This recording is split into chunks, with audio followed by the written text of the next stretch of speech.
welcome to our special Halloween edition of Afterlife Radio Podcast and Video. I'm Kalila Smith coming to you live from New Orleans. And I have here with me my co-host, Billy Roberts, coming to us live from Cornwall in the UK. Welcome, Billy. Great to see you. Nice to see you again, Kalila. Nice to be back. Yes. Happy Halloween for many, many years, especially if you're into the occult or spiritual things and all. We've always heard that the veil is the thinnest between our world and the spirit world during Halloween. Much of the history of Halloween, and we're going to get Billy's opinion on this as well since he is from the UK. I always heard that the history of Halloween came actually from the Celts and Ireland and the UK and so forth. And that a lot of the traditions that we do, wearing the mask, carving the pumpkins with the scary faces and all of these things, was because of a belief that the veil was the thinnest during the Halloween season, Halloween and the next day, of course, being All Saints' Day. And that during this time, if the spirits were coming out more, the evil spirits would come out as well. So you wanted to have scary masks and things to scare away the evil spirits as you welcomed the good spirits. So what is your take on that, Billy? What in your culture, in your area of the world, what did you grow up being told that the history of Halloween was? Well, Samhain, which Samhain, is, yes. we used to call it as a kid duck apple night, because my mother used to put apples in a barrel with water and make me duck for them. So there was all kinds of different things going on Halloween. But the tradition that the veil is thinnest is purely, I think, for most of the people, the Celts particularly, do believe that. And in Ireland, they lay a table with food on and milk, and they even light the fire to give passage, a safe passage, to those who come close from the spirit world, and to give them safe entry into this world. So they give them food and warmth. But as to my belief, I'm not really a believer that the veil is any thinner then in Halloween than it is at any other time. There is a belief that at Christmas time, or in the war years, for example, my aunt, she was a pagan and also a well-known medium, she used to say that during the war, because she was a policewoman, and she said that the spirit communication was very sparse, that the spirits didn't really communicate because of all the friction, all the trauma across the planet. Now, whether that was true, because my auntie was very eccentric, I think it's a case of belief. It's what you believe. People who follow the old Celtic traditions do believe that things that go bump in the night are more prevalent during Halloween. And there's no doubt about it. There is a different feeling on Halloween. We have a center, which is next door to where I live, and we have witches, these life-size witches that we bring out around a cauldron, and they actually sing hubble bubble, oil and trouble. And it's a good attraction for the kids who do trick or treat. Now, trick or treat's an Americanism. It's an American thing. Oh, okay. Because we never used to do that in the UK. It wasn't known to us then as kids. So it filtered in from America. Oh, wow, but that's the whole interesting. ambiance, the whole atmosphere of Halloween is different today than it was when I was a kid, because there's a lot of other traditions that have filtered in to our belief system today. So I think it's fascinating. Yeah, and it is. And you know, what I was taught as I started really developing my mediumship more, and at the time taking classes through spiritualism, mostly from the UK, one of the things that I was taught, and I totally believe this because I've had spirit prove it to me, is that you don't put limitations on spirit, because whatever limitations you put, spirit's not going to take you any further than you want to go. And my point in saying that is that would apply to a belief system. If you believe something and you set forth those guidelines to your spirits are going to work with you on that point. Don't you agree? I do agree with that. And I think if you're seriously developing your mediumistic skills, Um, you need to be focused on the actual development. And as you've just said, don't put limitations on your ability by the belief that it's more prevalent, communication is more prevalent around Halloween. It's a nice time for people interested in paganism. And it's a very significant time, I think, for healing the planet because of the seasonal changes and the way the planet is changing in itself and getting rid of a lot of things. Because I've said before that I believe that the planet Earth is a living organism. She's a she energy, and she lives and she breathes. And I think Halloween is not only a time for communication, it's also a time for shedding what we no longer need, shedding the old and bringing in the new. And that's important to understand, I think. Right, right. I agree. And, with that being said, again, a lot of people, and here in the States, of course, a lot of people have referred to and calling it, Samhain as a Wiccan type of, pagan tradition with the Wiccan religion. And it's often been called here the Witch's New Year. So with that thought of, out with the old in with the new, more of a New Year kind of thing. And that's how a lot of people celebrated here as well. The All Hallows Eve on that night, taking away with the old, and the next day welcoming in the new. So that's all very interesting. It is fascinating. It really is. But another thing that we have going on this year, we have a very special Halloween, because Halloween, well, of course, with myself owning, or operating a tour company that does ghost tours, it's really special that we get to have Halloween on a Saturday night, because that's a lot of fun. In New Orleans, Halloween is a huge celebration. We have parades, are similar to Mardi Gras, really. I mean, the parade is just amazing, and parties everywhere, and the tours, people love to take the tours, and that whole spooky atmosphere comes out, and everybody really gets into the festivities. But so this year it's very special that we have Halloween on a Saturday night, but we also have a full moon, and it's the second full moon of the month in October. So that opens up another question is, with the whole full moon, because we know that the moon's gravity has an effect on the earth. We know that the moon's gravitational pull and the changes that the moon does with the tides. Also, it's been proven will have an effect on human behavior. It's been proven that there's a lot more crimes during a full moon. Also, people that I've known that have worked in nursing homes and hospitals, there's a lot more accidents. There's a lot more people coming into the ERs during a full moon. There's also a lot more deaths on a full moon in a lot of those nursing homes. Many years ago, I wrote a book about Miami, Florida, and a lot of, I did a chapter about the full moon, because I remember standing on the shore of the Atlantic shore right outside of Miami, that was at the corner of where the Bermuda Triangle was.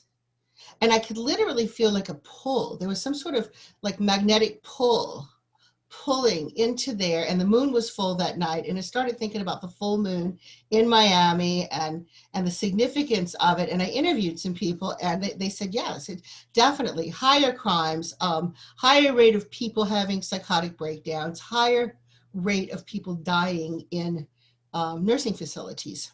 So that opens up the question. During a full moon, what does that affect on the other side? Because it's not part of this physical plane. Do these astrological phases, like with the moon or with the different planets, like right now we have a lot of, someone was telling me that a lot of what's going on in 2020 was actually predicted 2 years ago by astrologists who looked at the planetary alignment and saw a lot of these struggles that we're having, a pandemic, and just a lot of things that were turbulent during this time. Do these things also affect the other side? How does that affect our ability to connect with spirits from the other side? Follow me, Kalila Smith, into the mysterious world of spirits.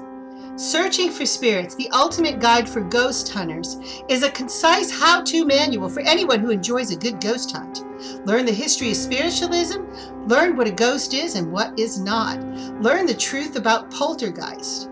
We'll also delve into the realm of spiritual beings that never were human, the world of demons, real vampires, and we'll look at some real case studies. This is a must-have for everyone interested in ghost hunting, from the novice to the expert. Completely updated in its second edition, this is one of the first guides for ghost hunting based on actual first-hand experiences. Available on Amazon.com. Searching for Spirits, the ultimate guide for ghost hunters, by Kalila Smith. I don't think the planetary changes have an effect on the inhabitants of the spirit world, but I think our behavior does, and how the planets affect us. I mean, this is why they called it the lunatic asylum in Victorian times. Right. Lunacy, that's where it all comes from. And I always find, I'm a Cancerian, and water signs, particularly Cancerians, and even Geminis, are influenced by the moon. And you might find you're at a low ebb or feeling a little bit melancholy around the full moon. But it can have the opposite effect. It can also boost your morale and give you energy, extra energy.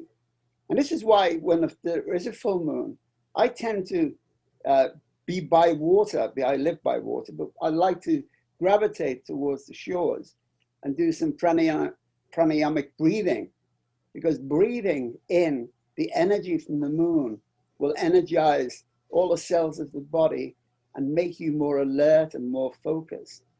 But as to influencing the inhabitants of the spirit world, I don't think so. I think it's more our behavior and the way we are affected by the planetary changes. It's a mental world. So they no longer have a physical body, but they do have a personality. They have a mind, and or theosophists call it a manas, which is the principle that's responsible for communication, the one that takes you into the spirit world. So in answer to that, I don't think it affects them particularly as much as it affects us in the incarnated world. Now, but would it affect someone who, is it only the belief, or would it actually affect someone's ability to be able to tune into the spirit world, to raising our vibration, to making that adjustment? Because, for mediums, if you're not able to, I mean, I'm not always just walking around open. I have to literally, purposefully raise that vibration. Yeah. Otherwise I can be too far in the left brain and just not even paying attention.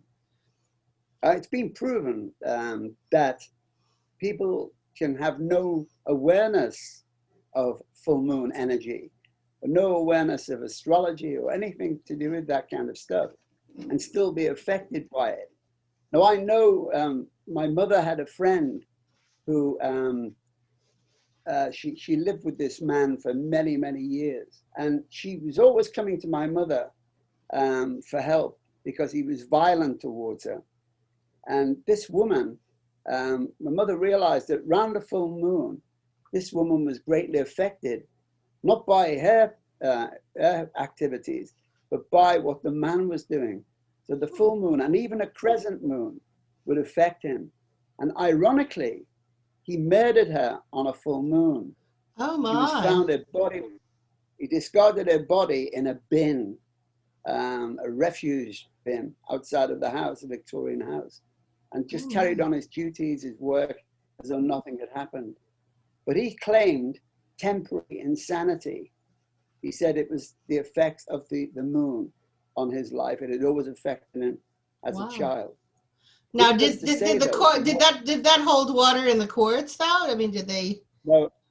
We're talking about the late 1940s, early 50s. So he was hanged. He was executed for his crime. It had been logged that he was a persistent offender. He was violent all through the relationship. But she never left him permanently. She always gave in. Yeah, and she did that time. And she went back to him all the time. So after sad. Staying with my mother. Yeah. It's very sad. It's a bad pattern. Yeah. Step beyond the veil that separates our world from the world of spirits with me, Kalila Smith, as we uncover the mysteries of the afterlife. This is a spiritual journey as we try to discover if life really does continue after the physical death. Are after-death communications real, or do we imagine them? Get my book, Afterlife Mysteries Revealed, and find out. Afterlife Mysteries Revealed, available on Amazon.com by Kalila Smith. I think the full moon, I mean, we live, as you know, we live in Cornwall, which is steeped in history to do with Wicca, the Wiccan belief. Right. The people involved in Wicca don't regard themselves as witches. Witchcraft seems to be a different system altogether. They're two separate entities. And I'm in the middle of a book that I've been commissioned to write, the Wiccan love spells. So it's all to do with the way you can influence people with charms and incantations and all the things that you Oh, that's so lovely. It's all to do with mental processes. Very, very interesting. You've been here. You've been to Cornwall. I've been there, and you know, one of the things that struck me, it's a beautiful place. The energy is absolutely charming, and it does seem a bit magical. You know, there's just a sense of magic in the air. But one of the things that I found to be very disturbing, and I'm not sure if you live in the same house anymore, but there was a place that you could see from your house that was some sort of big hole. Does that make sense? A big hole, like where people were had committed suicides. That's right. Yeah, there was some sort of what was that? A crater? What was that exactly? They call it a round hole. Apparently, it's just subsidence. The locals say it's subsidence. Some believe it was a UFO craft that landed there many years ago. I don't think it's true, but it's a nice story. But a lot of people have gravitated there to commit suicide, and there's a lot of accidents there even today. But a local vicar, who was known as the pagan priest, because he had a broad knowledge of a lot of different religions, for some unknown reason to him, he parked his car there one night. This is about 5 or 6 years ago, and he threw himself into the round hole, committed suicide, because it goes directly into the sea. And you get all the visitors there. They bring their dogs. The dogs are not on leads, and the dogs will fall down there. And, I just felt, just looking at it gave me this, I had this sense of just feeling very disturbed, very uncomfortable about the whole thing. It just didn't feel right. It just didn't feel right. Yeah, I'm the same, really. We've only ever walked up to it once. That was when we first came to live here. We now live in a different house, but it seems to have it's closer in proximity to the round hole. So it's quite a feature. It attracts lots of people. I wouldn't feel compelled to want to go up there by it. Just knowing it was there and knowing about it, just hearing about it is I find very disturbing and unsettling. Yeah. And very sad, very, very sad. So we're going to take a little break real quick, and we will be right back.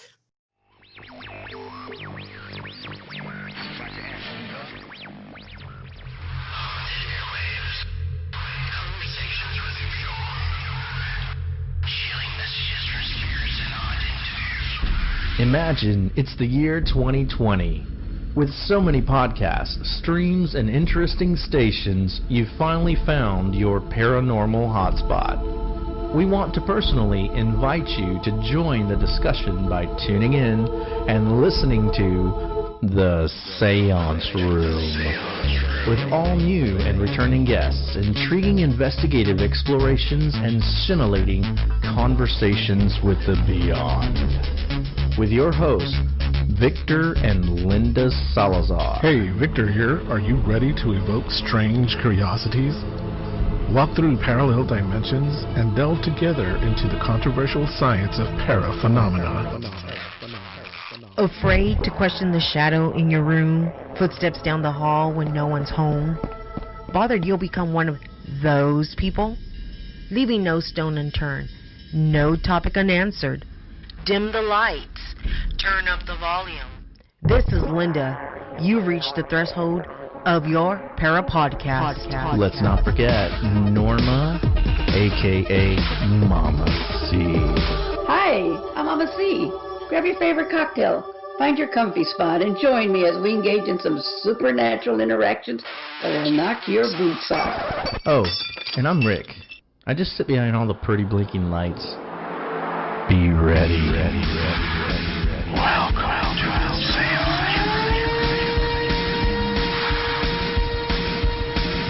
Haunted airwaves, conversations with the beyond, chilling messages from spirits and odd interviews.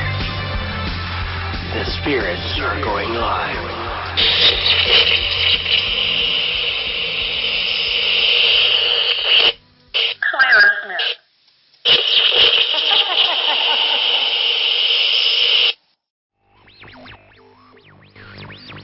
We're back now, so we're going to kind of change the tone a little bit and talk about some things for, developing mediums. Lots of times people, pick this time of year because it's, it is what it is. And sometimes people will pick this time of year to do a class or to start really looking into, being a psychic or a medium.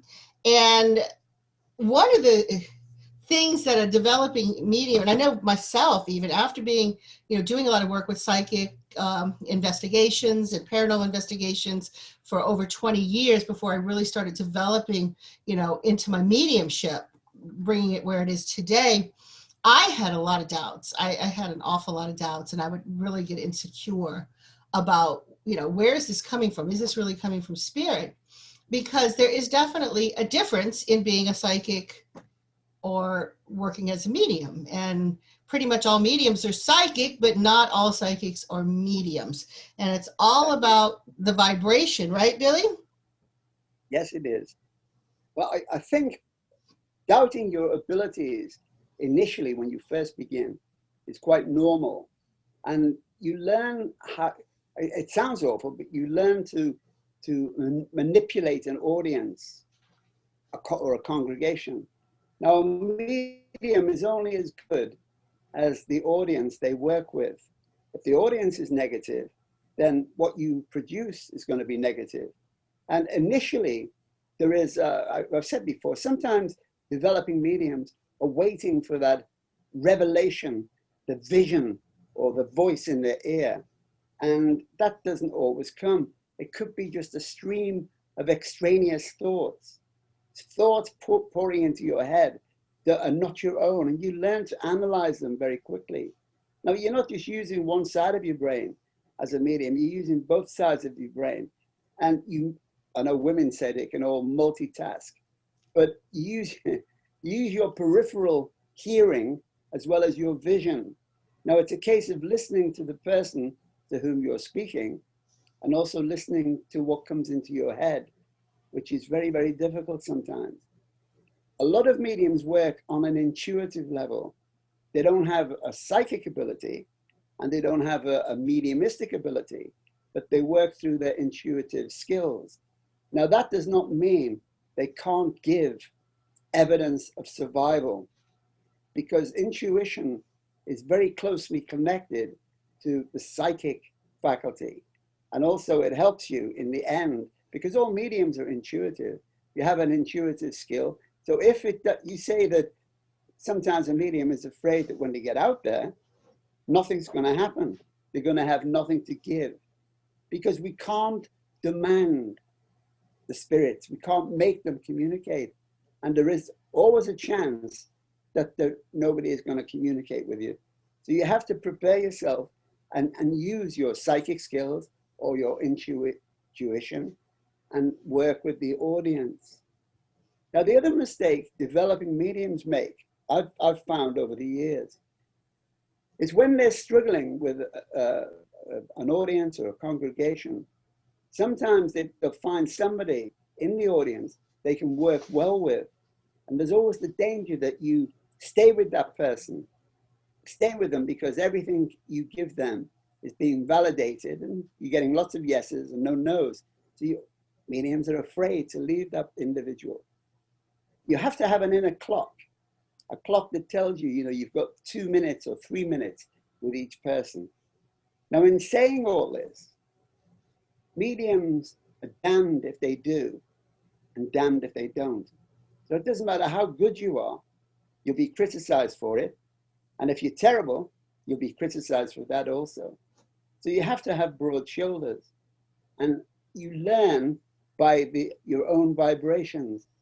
Sometimes there's a rush of adrenaline because mediumship works on a hormonal level. It's to do with the hormones in the body and the chemicals in the brain. And when you are connected to spirit, the spirit world, when your messages are accurate and they're genuine, even if you doubt them, you'll have a rush of adrenaline. Your tummy will turn, will churn, and you'll be slightly excited when it's all over. And you might think you had a bad demonstration. You might think, oh, it was awful. But your body will tell you otherwise, because you'll have this hyper, I was going to say hyperventilation. Sometimes you can hyperventilate because you're so excited. Yeah, I know that rush. I know what you're talking about. Yeah. But it can work on the other side of the coin. You can be terrible, and you know it when you finish. You know it was awful because you haven't got that rush. But people will come up to you and say you were brilliant. Now, it doesn't matter how many people tell you you were good. You know you were not good.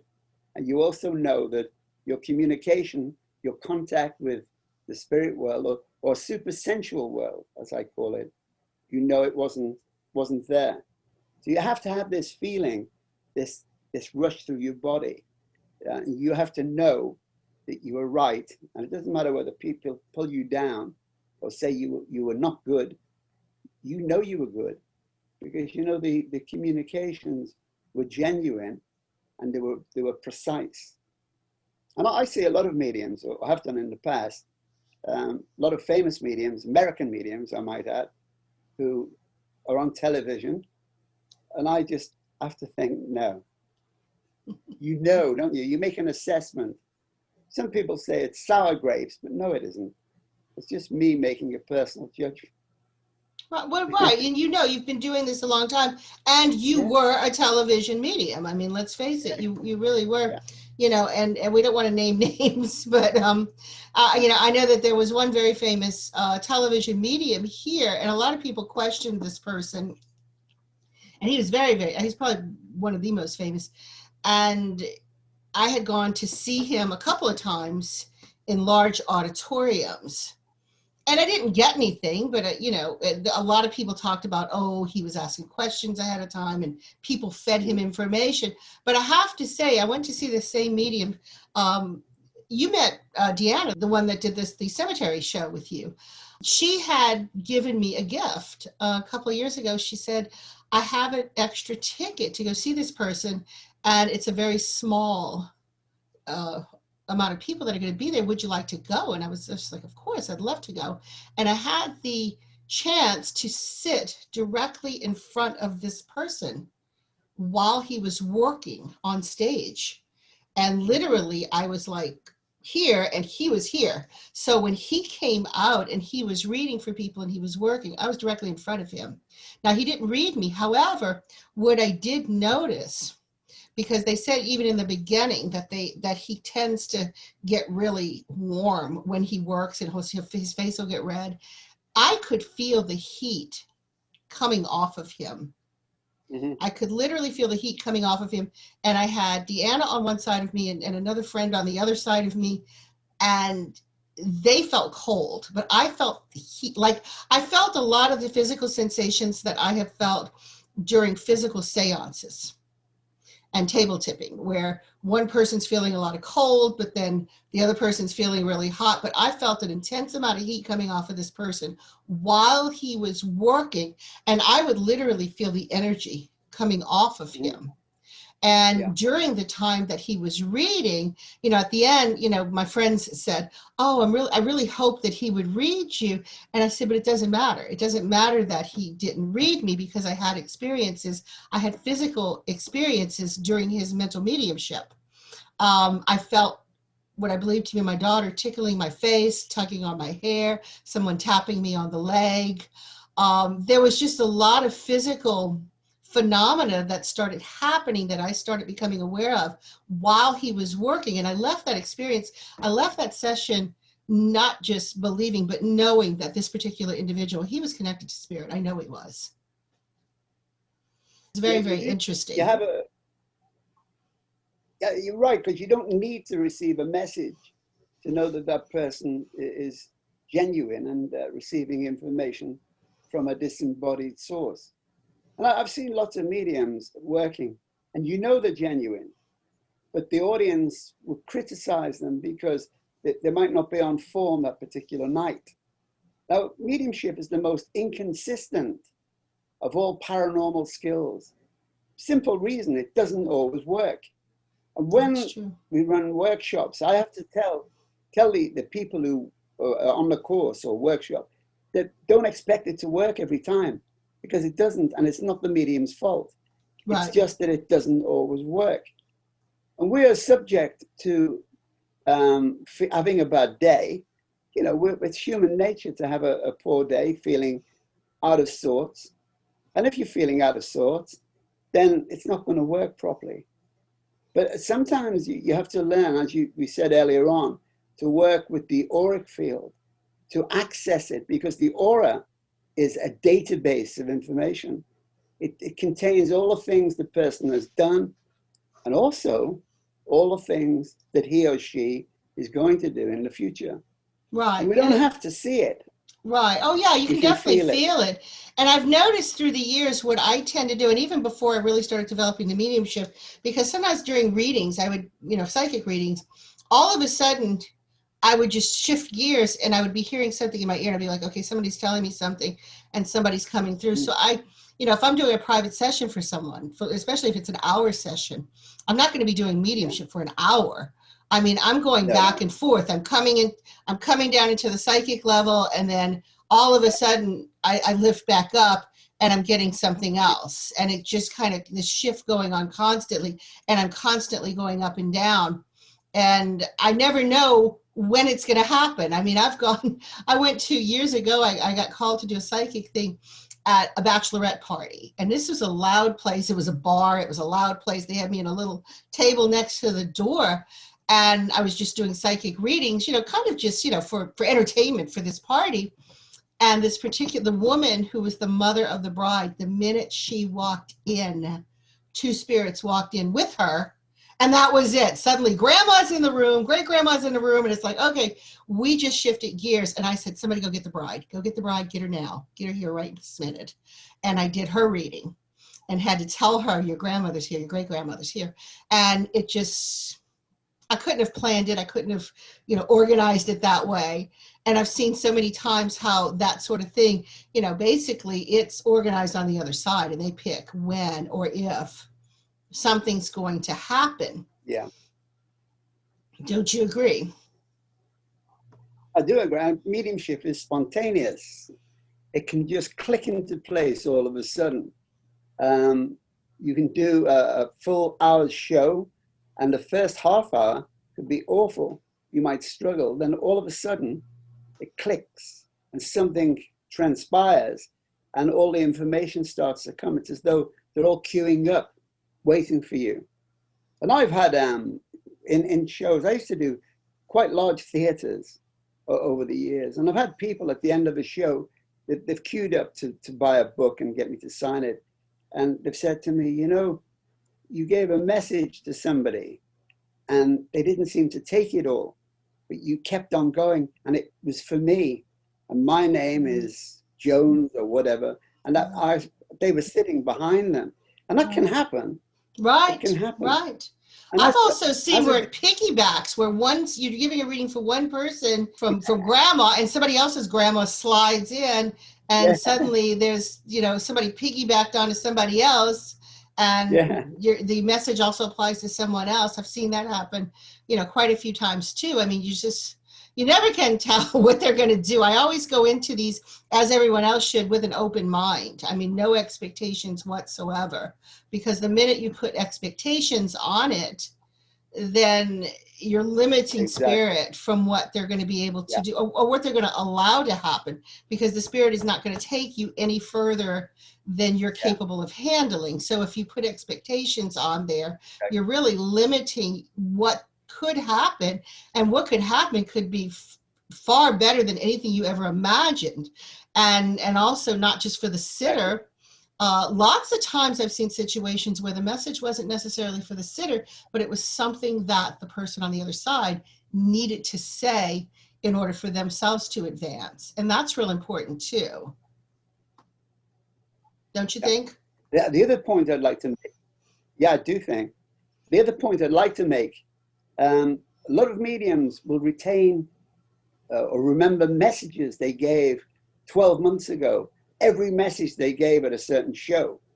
Now, that is not genuine in a lot of cases, because you can't remember all the messages you've given. It's impossible. Remember nothing. The message. Exactly. I give a message, and once I give it, it's gone. I mean, I do remember certain significant things where I got validation. That was a big thing for me when I got validation afterwards. I remember the validation, but if I'm just doing a reading, people will come back to me and they'll say, well, you remember you told me such and such back when you read for me 6 months ago? And I'll say, no, I really don't. I mean, my head would blow up if I had to retain all of that, but I really don't. But we're going to take a little break real quick and come back and give some examples of the kind of validation, because a lot of people don't know when they're reading the auric field and when they're really giving a message from spirit, and spirit will always validate. And it's not necessarily a memory link. Sometimes it's something that the sitter doesn't even remember themselves. But we'll be right back. An obsession with the supernatural, and I read that this was the best one. New Orleans is considered to be the most haunted city in the country. We've had a heavy concentration of death in a very small area over a relatively short period of time. The earliest French settlers were warned by the Indians, do not build a city here. The area is cursed. The original French settlers had to deal with everything from cannibals to yellow fever. The murder rate was high, quicksand. We had 27 yellow fever epidemics in the 1800s that wiped out tens of thousands of people. We had two major fires in the late 1700s, which wiped out most of the population in the city. We are a city filled with tragic events. Because New Orleans is considered to be the most haunted city in the country, and because Haunted History Tours works on the premise that not everybody is resting in peace. We have several different tours. We have the Ghost Tour, the Vampire Tour, the Cemetery Tour, the Voodoo Tour. We have a 5-in-1 tour. We have a haunted pub crawl. We have 2 tours in the Garden District. We take people to several different sites connected with actual documented hauntings, places that have been researched by paranormal investigation, psychics, mediums. The stories we tell you are true. Our city's history is strange enough. We don't have to fictionalize it. Tours are available daily and nightly. The best way to book our tour is through our website, hauntedhistorytours.com, or call us at 504-861-2727. It's amazing. It's so cool. She loves it. So far, the tour was amazing. It's been awesome. Learned a lot. You guys should really take this tour. It's really fun. I think it's pretty cool. I figured it would be something fun to do as a group. Take the Haunted History Tour. It's worth it, guys. Yes. Violent death and strong emotion often contribute to hauntings and paranormal activity. And some people say, rest in peace. But what if you can't? What if you can't? Okay, So we're back.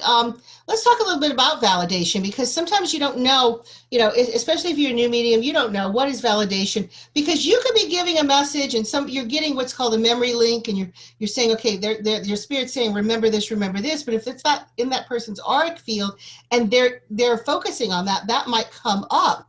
But what's interesting is when things come up out of left field and you have no idea. I had when I was first starting to do mediumship readings, quite a few years back, a young woman came to me during a psychic fair, and she had her 8-year-old son with her, and she got a reading for her son. And I was like, how do you read a little kid? I mean, what's going to come up for a little kid, right? Well, lo and behold, out of nowhere, the girl's grandfather showed up, who would, of course, been the boy's great-grandfather.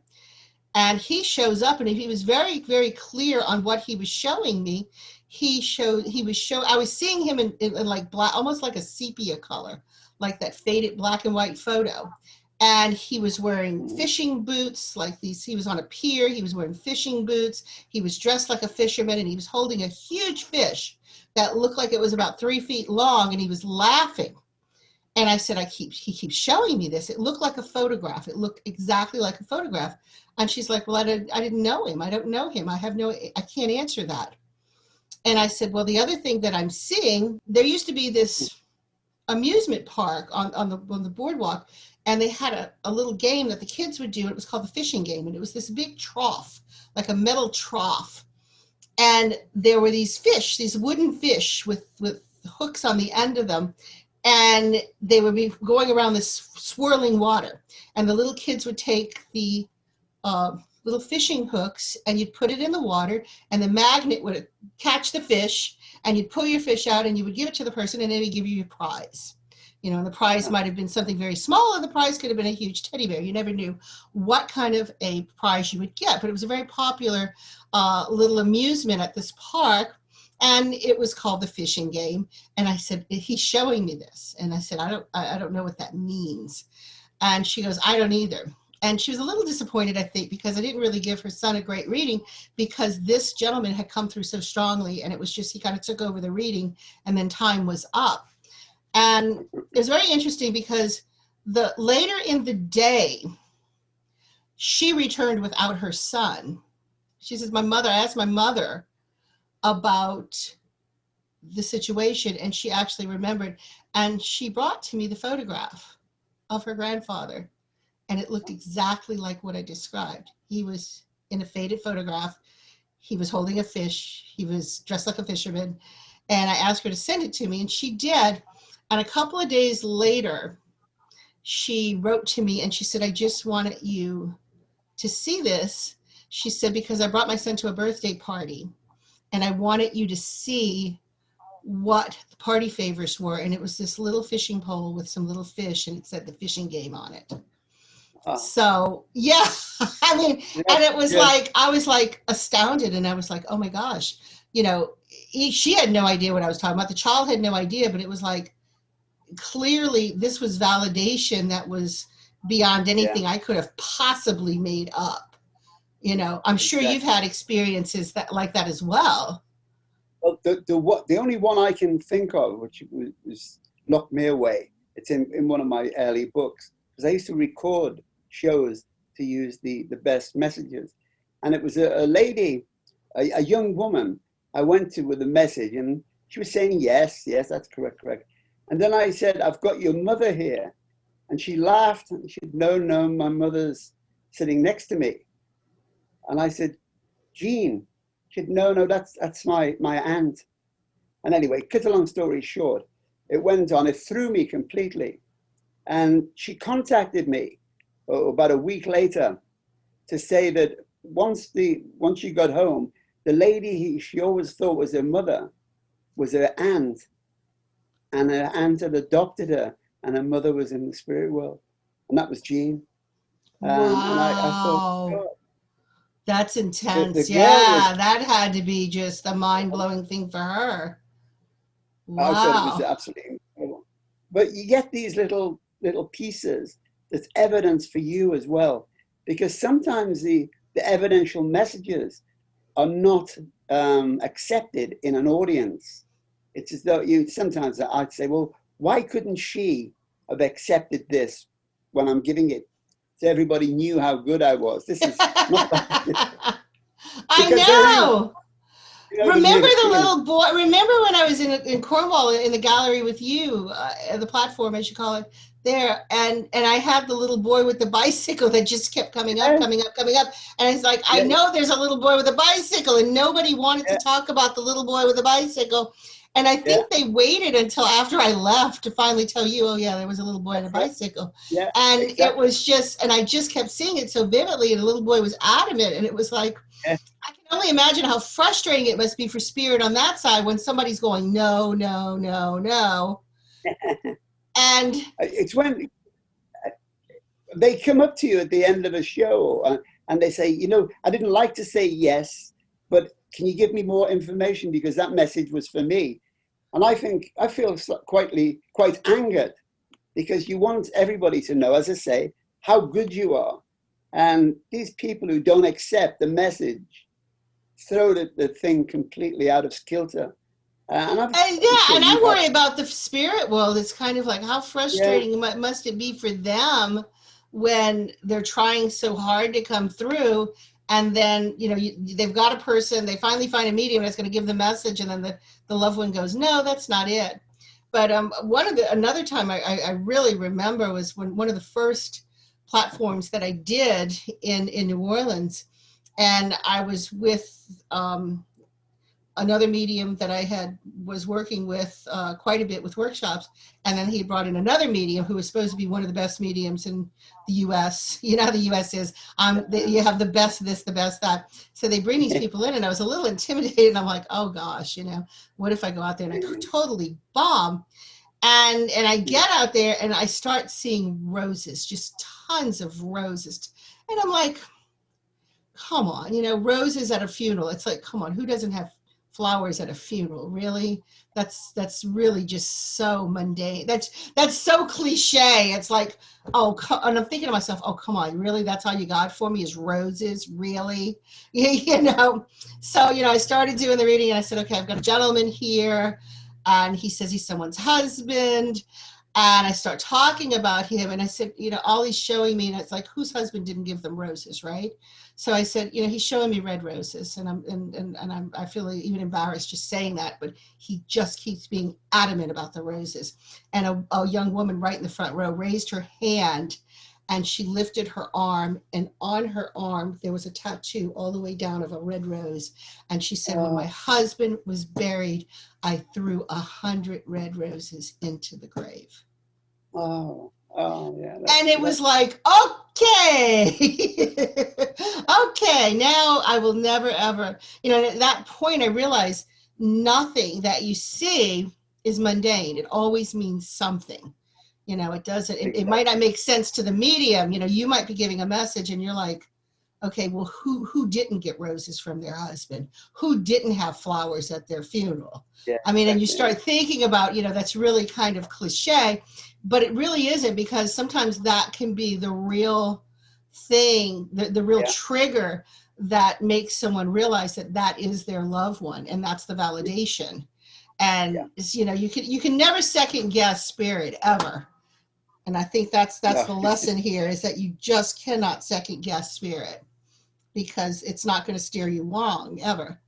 So, I mean, and I'm sure you've had situations too is the same. But the other thing that in the initial stages of me working professionally used to throw me a little bit was when you get families coming to a show and they don't sit together. They sit in different parts of the theater. Yeah, that's odd. And whether it's to test the medium or just to throw the medium off track. Yeah. But I've encountered that quite a lot. You always have to be aware. Or the other thing is, when people, you can't presume things. When a group of people come in and they're all dressed in black and looking quite solemn, you can't presume that they've lost somebody or they're miserable. I've had encounters like that. Billy, oddly enough, we are out of time. It went by quick. And so everybody, please go to our page, Afterlife Mysteries, on Facebook. You've also got Billy's page. He's under Billy Roberts. You can find my Facebook. It's facebook.com/Kalila1. We also have a group, which is the Afterlife Radio Podcast group, where you can share your own stories and we'll talk about them possibly in a show. We'd love to hear from you. We've got more holiday specials coming up, so join in again. Thank you for tuning in this time and have a pleasant evening.